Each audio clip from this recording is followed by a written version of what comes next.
রাহিম। আজকে আমরা পড়বো অধ্যায় ৯ পরিবেশ সংরক্ষণ ক্লাস 5 এর। এখানে যেটা দেখা যাচ্ছে যে আমাদের চারপাশে থাকা মাটি, পানি, বায়ু, আলো, ঘর, বাড়ি, নদী, পাহাড়, গাছপালা, পশু, পাখি, কলকারখানা, গাড়ি ইত্যাদি উপাদান নিয়েই পরিবেশ। স্বাভাবিক পরিবেশে মানুষ সহ অন্যান্য জীব ভালোভাবে বেঁচে থাকতে পারে। মাটি, পানি, বায়ুতে জীবের জন্য ক্ষতিকর কোনো কিছু প্রবেশ করলে পানি দূষিত হয়। বিভিন্ন কারণে পরিবেশ দূষিত হয়। পরিবেশ পরিবেশ দূষিত হলে মানুষ সহ অন্যান্য জীবের বসবাসের সমস্যা হয়। তাই পরিবেশ সংরক্ষণ করা প্রয়োজন। এই অধ্যায়ে আমরা কিভাবে পরিবেশ সংরক্ষণ করতে পারি তা অনুসন্ধান করব। এখানকার যে 5 লাইনের যে মূল বক্তব্য হচ্ছে, আমাদের চারপাশে আমরা যা কিছু দেখি, বিশেষ করে মাটি, পানি, বায়ু, আলো, ঘরবাড়ি, নদীর নালা, গাছপালা, পাহাড় পর্বত যাই দেখি, সবগুলো নিয়ে আমাদের কি পরিবেশ। এই পরিবেশকে টিকে রাখতে গেলে অবশ্যই আমাদেরকে বা এই পরিবেশে ভালোভাবে বেঁচে থাকতে গেলে অবশ্যই পরিবেশটা কি করতে হবে, সংরক্ষণ করতে হবে। কি সংরক্ষণ করতে হবে? যাতে মাটির দূষণ করা যাবে না, পানির দূষণ করা যাবে না, বায়ুতে কোনো দূষণ করা যাবে না। এতে মাটি, পানি, বায়ু দূষিত যদি হয়, তাহলে আমাদের বিভিন্ন ধরনের পরিবেশ নষ্ট হবে, আমাদের বিভিন্ন ধরনের রোগবালাই সৃষ্টি হবে, যা আমরা পৃথিবীতে বসবাস করতেই পারবো না। বিভিন্ন ধরনের রোগবালাই সৃষ্টি হবে। এই কারণে আমাদের কি করতে হবে? মাটি, পানি এবং বায়ুকে দূষণ মুক্ত করতে হবে। পরিবেশ দূষণের উৎস কারণ কি কি কারণে পরিবেশের মানে দূষিত হয়, সেই উৎস এবং কারণ কি কারণে হয়? বিদ্যালয়ে, বাড়ির আশেপাশে পর্যবেক্ষণ করে পরিবেশ দূষণের উৎস ও কারণ নির্ণয় করি। আমরা এখানে একটা একটা উদাহরণ দিয়ে দিচ্ছি। দূষণের উৎস যেমন গাড়ি থেকে কি কি হয়? উৎসটা কি? গাড়ির কালো ধোঁয়া বের হয়। এই কালো ধোঁয়ার কারণে কি হয়? এই কালো ধোঁয়াটা বায়ুতে যায়। তার মানে কি? কালো ধোঁয়ার কারণে বায়ু দূষিত হয়। এখানে সেই কথা বলছে। এখানে আরো আছে কলকারখানা বা বজ্রপাত ছিল, তোমরা লিখবা, লিখে বলবা। এখন এখানে যে সংক্ষিপ্ত যেটা বলছে, মানুষ বিভিন্ন কাজের কারণে মাটি, পানি, বায়ু ও শব্দ দূষণ করে। এখানে ৪ টা মাটি, পানি, বায়ু ও শব্দ দূষণ হয়। মানুষ যেখানে সেখানে মল এবং যথেচ্ছভাবে বর্জ্য পদার্থ ফেলার মাধ্যমে পরিবেশের দূষণ ঘটে। এছাড়াও কৃষিকাজে অতিরিক্ত সার ও কীটনাশক ব্যবহারে পরিবেশকে দূষিত করে। এই ২ লাইনের বক্তব্য হচ্ছে, মানুষ বিভিন্ন কারণে মাটি, পানি এবং বায়ু কি করে? দূষিত করে। এবং কিভাবে? কেউ মল ত্যাগের মাধ্যমে কেউ করে, কেউ বর্জ্য পদার্থ, কলকারখানার আ আ খারাপ পানিগুলা বা বিভিন্ন ময়লা আবর্জনা বর্জ্য পদার্থের মাধ্যমে কি হয়? মাটিতে পড়ে গেলে মাটি দূষিত হয়, পানিতে পড়ে গেলে পানি দূষিত হয়, বায়ুতে ধোঁয়া গেলে বায়ু দূষিত হয়। আর শব্দ দূষণ হয় যখন কলকারখানার বড়, বড় শব্দ হয়, মানুষ ঘুমাতে পারে না। এভাবে পরিবেশ কি দূষিত হয়। এগুলা করা যাবে না। এখানে আমরা চিত্র দেখতেছি, দেখেন এই চিত্রে দেখা যাচ্ছে মাটিতে যখন আবর্জনা ফেলা হয় তখন মাটি কি হয়ে যায়? মাটি দূষিত হয়ে যায়, মাটি নোংরা হয়ে যায়। তখন এই মাটিতে কোনো কি হয় না, আবাদ হয় না, ফসল হবে না, গাছপালা হবে না, বা আবাদ হলেও এখানে ফলনের হার কম হবে। এই কারণে মাটি দূষিত হয়। আবার এখানে দেখা যাচ্ছে যে ইটভাটায়, বিভিন্ন কলকারখানায় যে কালো ধোঁয়াটা বের হয়, কার্বন ডাই অক্সাইড, এই কালো ধোঁয়াটা পরিবেশের সাথে মিশে আমাদের নিঃশ্বাসের অসুবিধা হয়, বিভিন্ন চর্মরোগ দেখা যায়। এখানে এরা পরিবেশটা নষ্ট করে এবং এখানে যে গাছপালা থাকে, এই গাছপালায় পাতা হয় না, গাছ উদ্ভিদ সম্পূর্ণ আবাদ, ফলন কম হয় এবং গাছপালা মারা যায়। আর এটা হচ্ছে বায়ু দূষণের কারণ, এটা হচ্ছে মাটি দূষণের কারণ, আর এখানে হচ্ছে পানি দূষণের। এখানে কলকারখানা যে আছে, কলকারখানা থেকে যখন ময়লা জাতীয় কোনো পানি, যখন দূষিত পানি, গরম পানি যখন এই পুকুরের উপর পড়ে, পুকুরের পানিটা কি হয়ে যায়? ময়লা হয়ে যায়। ময়লা হওয়ার কারণে এখানে মাছ বা পুকুরে যে সকল উদ্ভিদ বসবাস করে সেগুলো কি হয়ে যায়? মারা যায়। এভাবে কি হয়ে যায়? পরিবেশটা নষ্ট হয়ে যায়। এখানে সেটাই বলতেছে, মাটি দূষণ, বায়ু দূষণ এবং পানি দূষণ। মানুষের কিছু কিছু কাজের মাধ্যমে পরিবেশ দূষিত হয়। মাটি ও পানিতে ময়লা আবর্জনা, মানুষের মল, বিভিন্ন প্রাণীর মল, শিল্প কারখানা ও হাসপাতালে বর্জ্য ফেলার কারণে মাটি ও পানি দূষিত হয়। যেখানে সেখানে পলিথিন ফেলে কৃষি জমিতে অতিরিক্ত সার ও কীটনাশক ব্যবহার করে মানুষ মাটি ও পানি দূষণ ঘটায়। গাড়ি ও ইট ভাটার কালো ধোঁয়া, কলকারখানার উৎপাদিত ধোঁয়া ইত্যাদি থেকে বায়ু দূষিত হয়। গাছপালা, পলিথিন পোড়ানো ধোঁয়া থেকে বায়ু দূষিত হয়। শিল্প কারখানায় উৎপন্ন তরল পদার্থ বা তরল বর্জ্য পদার্থ থেকে পানি দূষিত হয়। এখানে যেটা বলছে, এখানকার মূল কথা হচ্ছে যে মানুষের দ্বারা কি হয়, পরিবেশ দূষিত হয়, নোংরা হয়। যেমন বিশেষ করে মাটি ও পানিতে যদি আমরা ময়লা বা আবর্জনা ফেলি, মানুষ যদি ফেলে, বা আহ, বিভিন্ন প্রাণীর মল বা মানুষের মল বা শিল্প কারখানার মল যদি আমরা পানিতে বা মাটিতে ফেলে রাখি, তাহলে মাটিটাও কি হয়ে যায়, নষ্ট হয়ে গুণাগুণ নষ্ট হয়ে যায়, দূষিত হয়, পানিও দূষিত হয়। এবং এই কারণে কি কি বলতেছে, যদি কৃষি জমিতে যদি আমরা ধরে 1 কেজি সার লাগবে, সেখানে যদি 10 কেজি সার সার দেয়, তাহলে কৃষি জমিটা কি হবে, মাটির উর্বরতা আস্তে আস্তে নষ্ট হয়ে যাবে এবং মাটিতে দূষিত হবে। ওই ওই মাটিতে কি হবে, ওই মাটিতে কোনো ফসল, ধান, আলু ভালোভাবে উৎপাদন হবে না, কম হবে। এই কারণে অতিরিক্ত সার দেওয়া যাবে না। আর এই অতিরিক্ত সার যদি দেই আমরা, বৃষ্টির কারণে এই সারটা কি হবে, নদী নালাতে চলে যাবে, এই কীটনাশক ওষুধগুলো, বিষ গেলে সেই পানিগুলো তো দূষিত হয়ে যায়। এবং আরেকটা কথা বলছে যে গাড়ি, তারপরে ইটভাটা, শিল্প কারখানা, এখান থেকে যে ধোঁয়াগুলো উৎপন্ন হয় বা বের হয়, সেই ধোঁয়াগুলো বায়ুর সাথে মিশে যায়, মিশে গিয়ে বায়ুর পরিবেশটা নষ্ট করে দেয়, বাতাসে পরিবেশটা নষ্ট করে দেয়।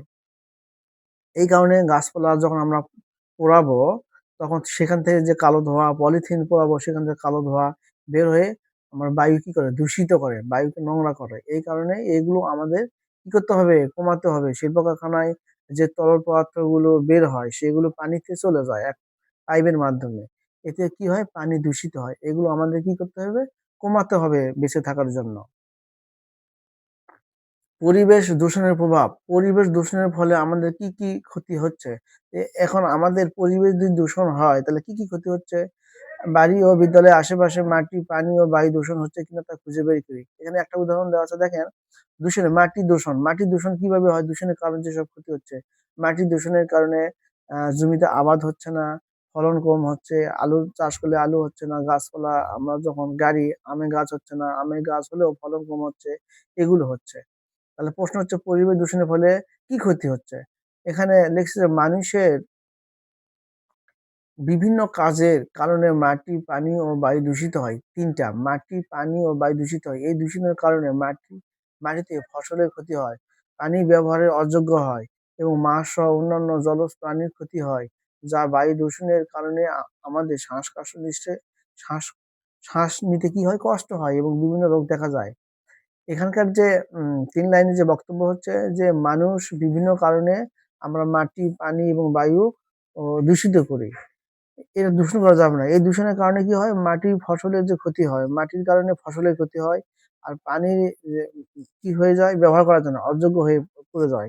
এই কারণে কি হয়, পানির ভিতরে যে মাছ বা অন্যান্য জলজ প্রাণীগুলো যে বসবাস করে, সেগুলো মারা যায়। আর বায়ু দূষণের কারণে কি হচ্ছে, আমরা শ্বাস নিতে পারি না, নিলে কার্বন ডাই অক্সাইড নেওয়ার পরে কি হয়, বিভিন্ন রোগ জীবাণু আমাদের শরীরে ঢুকে পড়ে যায়। অর্থাৎ এখানে ৩টা কাজ বলেছে যে মাটি দূষণের কারণে মাটির ফসল উৎপন্ন হয় না, আর পানি অযোগ্য হলে, পানি দূষণের কারণে মাছ চাষ বা পানিতে যেসব উদ্ভিদ জন্মে সেগুলা জন্মায় না, মারা যায়। আর বায়ু দূষণের কারণে মানুষের এবং অন্যান্য প্রাণীর রোগ বালাই সৃষ্টি হয়। দূষণের প্রভাবের সম্পর্কে আরো কিছু জানি। মাটি, পানি ও বায়ু দূষণের কারণে পরিবেশের উপর বিভিন্ন প্রভাব পড়ে। বায়ু দূষণের কারণে বাতাসের মাধ্যমে দুর্গন্ধ ও রোগ জীবাণু ছড়ায়। এতে আমাদের শ্বাস নিতে অসুবিধা হয়। পশু পাখিরাও বিভিন্ন অর্থাৎ পশু পাখিরাও জীবন বাঁচাতে কষ্ট হয়। বায়ু দূষণের কারণে পৃথিবীর তাপমাত্রা বৃদ্ধি পাচ্ছে। এতে মরু অঞ্চলে বরফ গলে সমুদ্রের পানির উষ্ণতা বৃদ্ধি পাচ্ছে।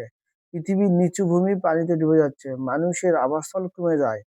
দূষিত বায়ু বায়ুতে শ্বাস নেওয়ার কারণে মানুষের ফুসফুসে বিভিন্ন রোগ সৃষ্টি হয়, যেমন শ্বাসকষ্ট, অ্যাজমা, ফুসফুসের ক্যান্সার ইত্যাদি। এখানকার মূল কথা হচ্ছে দূষণের প্রভাব। আমরা যদি এখানে যে ১ নম্বরটা বলছে বায়ু দূষণ। বায়ু দূষণের কারণে কি হয়, যে বায়ু দূষণ যদি বাতাসের মাধ্যমে, বাতাসে কি হয়, দুর্গন্ধ হয়, রোগ জীবাণু কি হয়, ছড়িয়ে পড়ে বাতাসের মাধ্যমে। যদি বায়ু দূষিত হয়। এবং এই যে রোগ, যে অর্থাৎ দুর্গন্ধ যখন ছড়িয়ে পড়ে রোগ জীবাণু, তখন মানুষ যখন আমরা নিঃশ্বাস নেই বা অন্য প্রাণীরা যখন নাক দিয়ে নিঃশ্বাস নেয়, তখন ওই প্রাণীদের কি হয়ে যায়? প্রাণীদের বিভিন্ন ধরনের রোগ বালাই সৃষ্টি হয়। আর বায়ু দূষণের কারণে কি হয়? তাপমাত্রা বৃদ্ধি পায়। যখনই তাপমাত্রা বৃদ্ধি পাবে, তখনই কি হয়? মরু অঞ্চলে যে বরফ আছে, বরফ গলে যায়। গলে গিয়ে তখন সমুদ্রের পানি সমুদ্রে চলে যায়। বরফগুলো সমুদ্রেতে পানির সঙ্গে যখন মিশে যায়, সমুদ্রের পানি কি হয়? আস্তে, আস্তে উচ্চতা বৃদ্ধি পায়। পানি বেশি হয়ে যায়। যখনই পানি বেশি হয়ে যায়, যে সকল গর্ত এলাকা আছে সেগুলো কি হয়ে যায়? ওই পানিটা এসে ভরাট হয়। হওয়ার কারণে মানুষ ঘরবাড়ি করে থাকতে পারে না। যেমন কক্সবাজারে বা আমাদের দক্ষিণবঙ্গের কক্সবাজারে যদি পানির উচ্চতা বেশি হয়, পানি যদি ফুলে ওঠে, তাহলে আমাদের কি হবে? কক্সবাজারের আশেপাশে বরগুনা, পটুয়াখালী এগুলো জায়গাগুলোতে কি হয়ে যাবে? ডুবে যাবে। যখনই ডুবে যাবে, তখন ওখানকার মানুষ ঘরবাড়ি করে বসবাস করতে পারবে না। অর্থাৎ বায়ু দূষণের কারণে বিভিন্ন ধরনের রোগবালাই সৃষ্টি হয় এবং বায়ু দূষণের কারণে তাপমাত্রা বাড়ে। তাপমাত্রা বাড়ার কারণে কি হয়? মেরু অঞ্চলে বরফ গলে। বরফ গলে যখন সমুদ্রে যায়, সমুদ্রের পানি বেশি হয়। বেশি হওয়ার কারণে মানুষের যে নিচু এলাকায় বসবাস করে, সেই নিচু এলাকায় ডুবে যাবে। ডুবে যাওয়ার কারণে মানুষ কি হবে? অন্য এলাকায় যেতে হবে। সেই এলাকায় আবাদ পানি কিছুই হবে না। এই কারণে বায়ু দূষণ করা যাবে না। এবার পানি দূষণ। আমরা এখানে পানি দূষণ কি হচ্ছে? কলকারখানা থেকে উম আ নোংরা পানি এই যে পুকুরে আসতেছে, এখানে মাছ আছে, মাছ আসার কারণে মাছগুলো মারা যায়। এখানে সেই কাহিনী বলতেছে। পানি দূষণের কারণে আমাদের পানীয় ব্যবহার অযোগ্য হয়ে পড়ে। খাবার উপযোগী নিরাপদ পানির পরিমাণ কমে যায়। পানিতে বসবাস করা মাছ ও অন্যান্য জীবের জীবন ঝুঁকিপূর্ণ হয়ে পড়ে। এতে মাছের অভাবে মানুষের প্রাণীজ প্রোটিন পাওয়ার সম্ভাবনা কমে যায়। ফসল উৎপাদনের জন্য পানি ব্যবহার করতে অসুবিধা হয়। দূষিত পানি ব্যবহারের ফলে ফসলের উৎপাদন কমে যায়। দূষিত পানি দিয়ে উৎপাদিত ফসল খেয়ে মানুষ ও অন্যান্য জীবের বিভিন্ন রোগ দেখা যায়। পানি দূষণের কারণে মানুষ পানিবাহিত রোগে কলেরা, ডায়রিয়া, আমাশয় বিভিন্ন ধরনের চর্মরোগে আক্রান্ত হয়। এখানকার মূল কথা হচ্ছে, যদি আমরা পানি দূষণ করি, অর্থাৎ পানিকে যদি নোংরা করি, তাহলে ওই পানিকে আমরা সব জায়গায় ব্যবহার করতে পারবো না, খাইতে পারবো না, ওই পানি জমিতেও দিতে পারবো না। কারণ ওই পানিটা নোংরা পানি এবং খাবার অনুপযোগী হয়ে যাবে এবং ওই পানিটা গরু, মাছ কেউ খেতে পারবে না। আর পানির মধ্যে যদি পানি দূষিত হয়, পানির মধ্যে যে মাছ থাকে বা অন্যান্য উদ্ভিদ থাকে বা অন্যান্য প্রাণী থাকে, সেগুলো কি হয়ে যায়? মারা যায় এবং আস্তে, আস্তে কমে যায়। এবং একসময় যদি পানি দূষিত হয় সারা বিশ্বে, তাহলে আমরা মাছ খেতে পারবো না। তাহলে প্রোটিনের যে ঘাটতিটা আমাদের শরীরে বহন করবে। তাছাড়া কি হবে? পানি যদি আমরা নোংরা করি, দূষিত করি, তাহলে যেই ওই পানি দিয়ে যদি জমিতে আমরা আবাদ করি, ওই জমির ফসল ভালো উৎপাদিত হবে না। ফসলের হার কি হবে? কমে যাবে। যেখানে উম উম ২০ মণ ধান হওয়ার কথা, সেখানে ১০ মণ ধান হবে। এই কারণে আমাদের কি করতে হবে? পানি নোংরা করা যাবে না, দূষিত করা যাবে না। পানিকে সংরক্ষণ করতে হবে যাতে পানি দূষিত না হয় এবং ওই পানি যদি কেউ খায়, গরু, ছাগল কেউ থাক, মানুষও যদি খায়, তাহলে মানুষের শরীরে বিভিন্ন রোগবালাই সৃষ্টি হবে। এই কারণে কি হয়? পানি দূষণের কারণে যদি নোংরা পানি খাই, তাহলে আমাদের কলেরা, ডায়রিয়া, আমাশয় বিভিন্ন ধরনের চর্মরোগে আমরা আক্রান্ত হব। এই কারণে পানি নোংরা করা যাবে না। এবার মাটি দূষণ। মাটি দূষণের ফলে কি হয়? মাটি দূষণের ফলে মাটিতে গাছপালা জন্মাতে পারে না। চাষাবাদ ক্ষতিগ্রস্ত হয়। কেঁচো ও উপকারী জীবাণু মারা যায়। মাটি দূষণের কারণে জমির উর্বরতা কমে, জমিতে ফসল উৎপাদন হ্রাস পায়, কৃষকের আর্থিক ক্ষতি হয়। দূষিত মাটিতে উৎপাদিত ফসল খেয়ে মানুষের স্বাস্থ্য ক্ষতি হয়। মানুষ বিভিন্ন রোগে আক্রান্ত হয়, যেমন বিভিন্ন ধরনের চর্মরোগ, টিটেনাস বা ধনুষ্টঙ্কার। এখানে যে মূল বক্তব্য হচ্ছে যে, এই মাটিকে যদি আমরা দূষিত করি বা মাটিকে যদি নোংরা করি, এই মাটিতে কোনো ভালো ফসল বা গাছপালা কোনো কিছুই চাষাবাদ করা যাবে না। এবং কিছু, কিছু যেমন প্রাণী আছে কেঁচো, এরা কি করে? মাটিকে উর্বর করে, কেঁচোকে প্রকৃতির নাঙ্গল বলা হয়। অর্থাৎ এই কেঁচো কি করে? মাটির সাথে মিশে গিয়ে বিভিন্ন মাটির উর্বরতা শক্তি বৃদ্ধি করে এবং এই মাটিকে উম ভিতরে যে রোগ জীবাণু আছে সেটা নষ্ট করে। কিন্তু একসময় দেখা যাবে মাটি যদি দূষিত হয় কিছুগুলো কি হবে আমার কিছু উপকারী প্রাণী সেগুলো মারা যাবে। এগুলো মারা যায়। আবার মাটি দূষণের কারণে দেখা যাচ্ছে জমির যে উর্বরতা শক্তি অর্থাৎ জমির যে পরিমাণে শক্তি থাকে সেই শক্তিটা কমে যায়। এই কমে যাওয়ার কারণে ফসল আর ভালো হয় না। হ্রাস পায়, কমে যায়। এতেই হয় কি কৃষকের আর্থিক ক্ষতি হয়। যেখানে কৃষক চিন্তা করে যে এখানে ২০ মণ ধান পাবো সেখানে কৃষক ১০ মণ ধান পালো। কৃষকের ক্ষতি হয়ে গেল। আর দূষিত মাটিতে নোংরা মাটিতে যদি ফসল উৎপাদন করা হয়, সেই ফসল উৎপাদন করার পর সেই ফসলের যে ধানটা হয় সেটা যদি আমরা চাল করে খাই, ওই চালের মধ্যে কি থাকে জীবাণু থাকে। এতে হয় কি আমাদের চর্মরোগ, বিভিন্ন টিটেনাস, ধনুষ্টঙ্কার রোগ দেখা দেয়। এই কারণে আমাদের কি করতে হবে মাটি দূষণ করা যাবে না। এখন বলছে যে পরিবেশ দূষণের প্রতিরোধ মানে পরিবেশে আমরা মাটি, পানি, বায়ু কিভাবে প্রতিরোধ করব, দূষণ করব না। কি, কি কাজ করলে নোংরা হবে না? পানিও নোংরা হবে না, মাটিও নোংরা হবে না বা বায়ু নোংরা হবে না। কি, কি কাজ করলে? এই কাজগুলো আমাদের করতে হবে। যেমন মাটি দূষণ রোধের উপায়। এখানে রোধ মানে কি? মানে কিভাবে আমরা বন্ধ করব মাটি দূষণটা সেটা। রোধ মানে বন্ধ করা। মাটি কিভাবে আমরা আ দূষণ রোধ করব সেই কথা বলা হচ্ছে।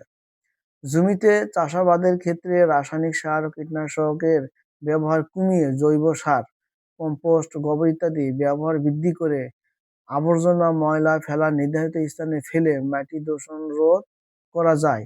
এবং পুনর্ব্যবহারযোগ্য জিনিস যেমন প্লাস্টিক, পলিথিনের পরিবর্তে কাপড় বা পাটের ব্যাগ ব্যবহার করে কলকারখানা ও শিল্প বর্জ্য পরিশোধন করে যথাস্থানে ফেলে ইত্যাদি কাজের মাধ্যমে মাটি দূষণ রোধ করা যায়।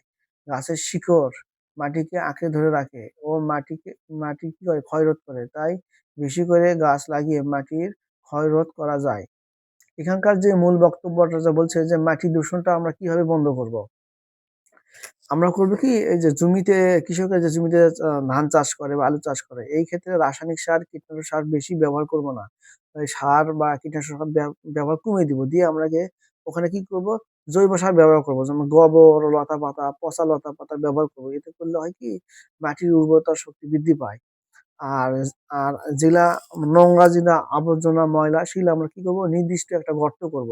ওই গর্ততে ওগুলা ফেলাবো। ফেললে হয় কি অ্যা এ মাটি আর দূষণ হয় না। দূষণ রোধ রোধ করা যায়। আবার কিছু, কিছু জিনিস আছে প্লাস্টিক, পলিথিন এগুলো আমরা ব্যবহার করব না। প্লাস্টিক, পলিথিনের পরিবর্তে আমরা কি ব্যবহার করব? কাপড় ব্যবহার করব বা পাটের ব্যাগ ব্যবহার করব। এতে করলে হয় কি আ মাটির উর্বরতা শক্তি বৃদ্ধি পায় এবং মাটি নষ্ট হয় না। আবার দেখা যাচ্ছে কলকারখানা, তারপর শিল্প আ ব উম বর্জ্য থেকে যেগুলো ময়লাগুলো আসে মাটিতে সাথে মিশে যায়, এগুলো আমরা নির্দিষ্ট একটা জায়গার মধ্যে গর্ত করে রাখবো যাতে যেন অন্য মাটি যেন নষ্ট না হয়। এভাবে আমরা কি করতে মাটি দূষণ রোধ করতে পারি।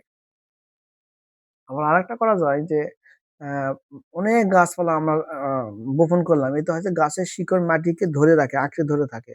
এই কারণে কি হয়? ওখানকার মাটি ক্ষয় হয় না। সেই কারণে আমাদের বেশি, বেশি করে গাছ লাগাতে হবে। এতে হবে কি মাটি ক্ষয় হবে না, মাটি দূষিত হবে না। এবার পানি দূষণ রোধের উপায় অর্থাৎ পানি দূষণ বন্ধের উপায়। রোধ মানে বন্ধ করা। শিল্প বর্জ্য ও কারখানার পানি দূষণের রোধের উপায়। আজকে যে আলোচনা করব পানি দূষণের রোধের উপায়। শিল্প বর্জ্য ও কলকারখানার অথবা কারখানার পানি পরিশোধন করে ট্রিটমেন্ট প্লান্ট দিয়ে নদী ও খালে ছেড়ে পানি দূষণ রোধ করা যায়। প্লাস্টিক ও আবর্জনা বাজারের ব্যাগ, বোতল, প্যাকেট ইত্যাদি নদীতে না ফেলে যথাস্থানে ফেলে পানি দূষণ কমাতে পারি। জমিতে বেশি সার দিলে তা বৃষ্টির পানির সাথে নদী বা পুকুরে গিয়ে পানি দূষিত করে। তাই সার ও কীটনাশক ব্যবহার সতর্ক থাকা প্রয়োজন। পানি দূষণে রোধে পয়-নিষ্কাশন ব্যবস্থার উন্নয়ন করা দরকার। জনগণকে পানি রক্ষার গুরুত্ব বোঝাতে মানুষের সচেতনতা বৃদ্ধি করেও আমরা পানি দূষণ করতে পারি। পানি রোধের পানি রোধের উপায় যে এখানে যেটা আমরা পড়লাম এই ৫ লাইনে এখানে ব্যাখ্যাটা হচ্ছে যদি আমরা শিল্প বর্জ্য ও কারখানার যে পানি যেটা নষ্ট পানিটা আসে বা কলকারখানা থেকে যে নোংরা পানিটা আসে সেটাকে যদি আমরা ভালো করে ট্রিটমেন্ট করি, মেশিন এর দ্বারা পরিষ্কার করি, সেই পরিষ্কার পানিটা যদি আমরা নদী বা খালে ছেড়ে দেই, তাহলে নদী বা খালের পানিটা কি হবে? দূষিত হবে না। আরেকটা বলছে যে ২ নম্বর বলছে প্লাস্টিক ও আবর্জনা যেগুলো বাজারে ব্যাগ, বোতল এগুলো করবো কি আমরা নদীতে না ফেলে দিয়ে নির্দিষ্ট জায়গায় রাখবো। তাহলে নির্দিষ্ট জায়গায় যদি রাখি তাহলে কি হবে? পানি দূষণ কমাতে পারি। আর পানিতে যদি ফেলে দেই তাহলে পানি দূষণ হবে। অর্থাৎ পানি যেন দূষিত না হয় সেই কারণে কি করব? প্লাস্টিক, বোতল এগুলো আমরা নির্দিষ্ট জায়গায় রাখবো, পানিতে ফেলবো না। আর জমিতে বেশি করে সার দেব না। জমিতে আমার দরকার ৫ কেজি সার, সেখানে আমি ১০ কেজি সার দিচ্ছি। যেই সারটুকু আমি বেশি ব্যবহার করব, ওই সারগুলো করে কি পানির মাধ্যমে, বৃষ্টির পানির মাধ্যমে নদীতে বা পুকুরে যায়। যার কারণে এই কীটনাশক ওষুধগুলো, রাসায়নিক সারগুলো পুকুরে গিয়ে কি হয়? পানি দূষিত হয়। ফলে পানিটা নষ্ট হয়ে যায়। এই কারণে সার এবং কীটনাশক আমরা সতর্ক সহিত ব্যবহার করব। যতটুকু দরকার ততটুকুই ব্যবহার করব। আর পানির যেন আরো নোংরা না হয় সেই কারণে কি করবো? পানি রোধে আমরা পয় নিষ্কাশন ব্যবস্থা উন্নত করবো। যে পানিটা এক জায়গা থেকে আরেক জায়গায় যাচ্ছে, সে ময়লা পানি যেন ঢুকে না যায়, সে ছাঁকনি ব্যবহার করবো, বড় বড় ছাঁকনি। আর জনগণকে আমরা আহ পানি যেন দূষিত না হয় সেই কারণে জনগণকে কি করতে হবে? সচেতন করতে হবে, বলতে হবে এগুলো জিনিস করবেন না, পানিতে ফেলে দিবেন না, বোতল টোতল বা বেশি করে সার ব্যবহার করবেন না। এগুলো কি করতে হবে? জনগণকে বুঝাতে হবে। তাহলে আমরা পানির মানে দূষণ করতে পারবো, দূষণ মুক্ত করতে পারবো। বায়ু দূষণ রোধের উপায়।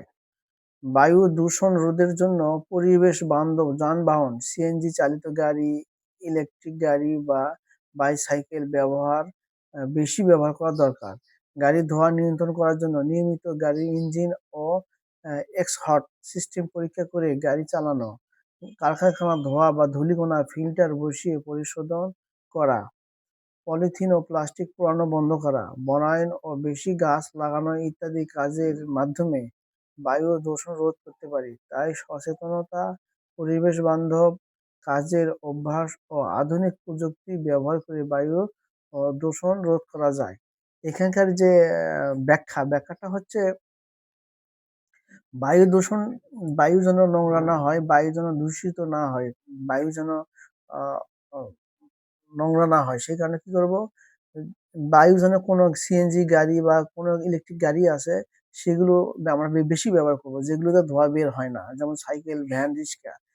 আর যেগুলো দিয়ে ধোঁয়া বের হয়, যে গাড়ি দিয়ে বের হয় বা ট্রেনের দিয়ে ধোঁয়া বের হয়, সে কি করতে হবে? ইঞ্জিন গুলা ভালোভাবে পরিষ্কার টরিষ্কার রাখতে হবে, ইঞ্জিন গুলা যেন ভালো করতে হবে, যাতে ইঞ্জিনের মধ্যে একটা এক্সহস্ট একটা সিস্টেম, একটা ইঞ্জিন আছে, এটার মাধ্যমে ধোঁয়া যেন না নির্গত বেশি হয়। যেই পরিমাণ ধোঁয়া নির্গত হয় সেই পরিমাণে হবে, কালো ধোঁয়া যেন না বের হয়। সেই কারণে কি করব? ইঞ্জিন চালিত গাড়িতে এক্সহস্ট সিস্টেম ব্যবহার করব। আরেকটা করব কি? যেখানে কলকারখানা বেশি ধোঁয়া নির্গত হয়, কালো ধোঁয়া নির্গত হয়, কালো ধোঁয়া যেন নির্গত না হয়, তা আমরা কি করব? বাতাসের সাথে মিশতে না পারে, বায়ুর সাথে মিশতে না পারে, সেখানে ফিল্টার বসাবো। ছাঁকনি যাকে বলে, ছাঁকনি বসাবো, দুধ ছাঁকনির মতো। যেখানে বসালে সেখানে কি কালো ধোঁয়া আর বের হবে না, সেখানে সাদা ধোঁয়া বের হবে। এতে হয় কি? বায়ু দূষণ কমে যায়। তাছাড়া যেখানে সেখানে পলিথিন, প্লাস্টিক আমরা এগুলা কি করবো? পোড়া বন্ধ করে দিব। কারণ পলিথিন, প্লাস্টিক এগুলো যদি পোড়াই তাহলে কি হবে? এখান থেকে যে ধোঁয়াটা বের হয় যা বায়ু দূষণ করে, বায়ুকে নষ্ট করে দেয়। আর বেশি করে গাছ লাগাবো। বেশি করে গাছ লাগালে হয় কি? তখন আমরা কি বায়ু দূষণটা রোধ করতে পারি, বেশি করে গাছ লাগালে। গাছ থেকে বেশি করে অক্সিজেন পাবো।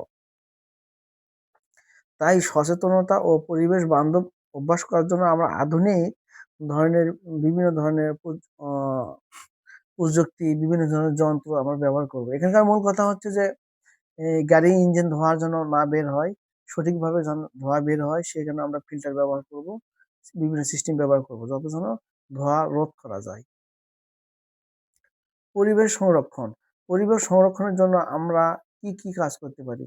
আমরা পরিবেশ সংরক্ষণ করতে আমরা বিভিন্ন ধরনের কাজ করতে পারি। যেমন ধরেন নিজ এলাকায় কিভাবে মাটি, পানি ও বায়ু দূষণ দূষিত হয় সেগুলো কিভাবে রোধ করা যায়?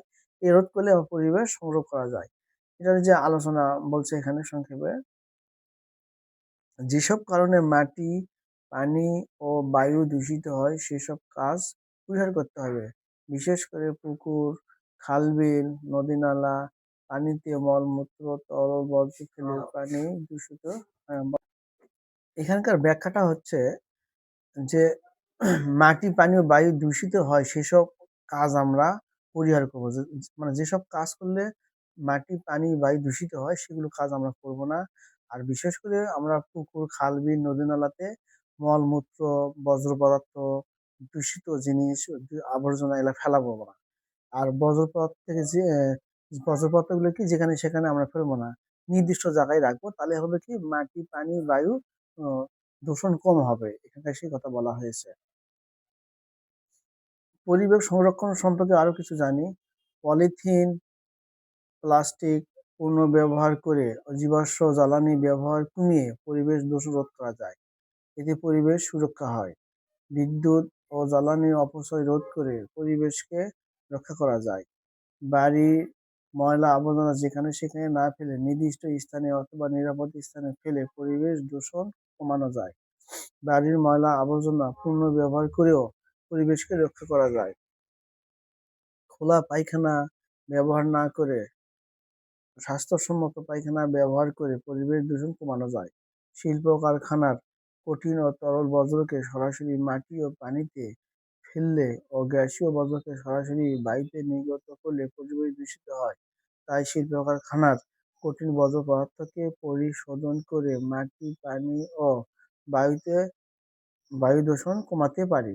বাড়িতে, বিদ্যালয়ে এবং খালি জমিতে গাছ লাগিয়ে অথবা সামাজিক বনায়নের মাধ্যমে বায়ু দূষণ কমাতে পারি। পরিবেশের দূষণ কমানো এবং পরিবেশকে সংরক্ষণ করতে বিদ্যালয়ের শিক্ষার্থী ও এলাকার মানুষকে সচেতন করতে পারি।